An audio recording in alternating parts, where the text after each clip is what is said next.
বন্ধুরা, তোমরা সবাই কেমন আছো? আশা করি ভালো আছো। আমিও ভালো আছি। আজকে তোমাদের রান্না করে দেখাবো আলু দিয়ে মুসুরি ডালের ভুনা। তো চলো বন্ধুরা, রান্না শুরু করি।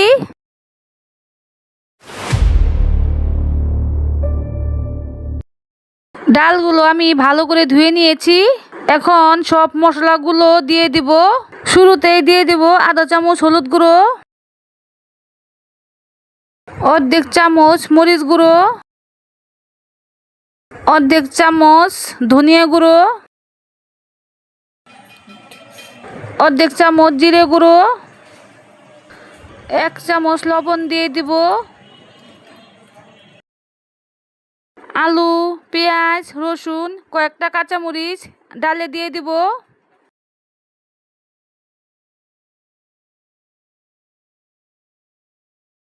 এবার অল্প একটু সরিষার তেল দিয়ে ডালগুলো ভালো করে মেখে নিব।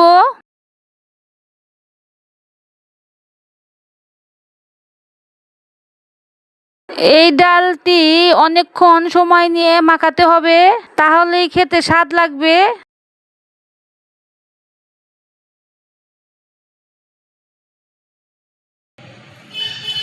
আমার ডাল মাখানো শেষ। কড়াইতে ডালগুলো দিয়ে দিব।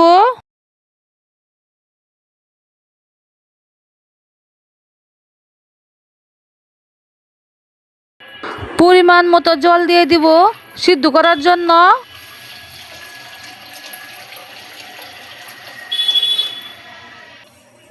এখন 15 মিনিট ঢাকনা দিয়ে ঢেকে ডাল সিদ্ধ করে নেব। 15 মিনিট পর ফিরে এলাম। ঢাকনা খুলে দেখে নিচ্ছি কেমন সিদ্ধ হলো।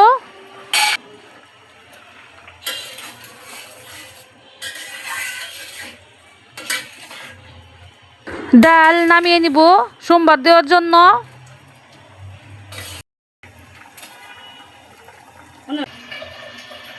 ডাল সোমবার দেওয়ার জন্য সরিষার তেল দিয়ে দিব, সাথে তেজপাতা দিয়ে দিব,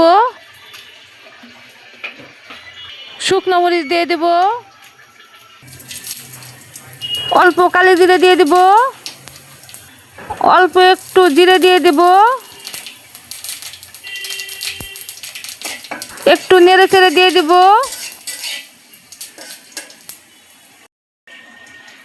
দুটো পেঁয়াজ কুচি দিয়ে দিব। ভালো করে নেড়ে চেড়ে দিয়ে দিব। লাল করে ভেজে নিয়ে নিব। লাল হয়ে গেছে, এখন ডাল দিয়ে দিব কড়াইতে।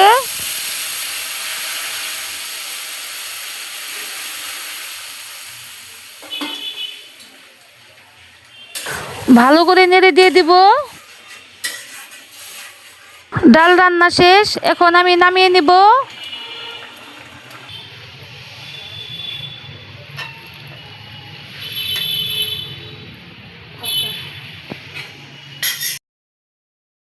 দেখো বন্ধুরা, কত সহজে আলু দিয়ে মুসুরি ডালের ভুনা রান্না করে দেখালাম। খুব সহজ একটি রান্না, কোনো ঝামেলা নেই বাটাবাটির। তোমরা ইচ্ছা করলে বাসায় এটি রান্না করে খেতে পারো। খুব সুস্বাদু একটি খাবার। এইরকম ভুনা হলে মাছ মাংস আর কিছুই লাগবে না। হাত চেটেপুটে খেয়ে নেবে সবাই, বলবে রান্না সেই হয়েছে। আমার এই ডালের ভুনা রান্না যদি তোমাদের ভালো লেগে থাকে, অবশ্যই একটি লাইক দিও।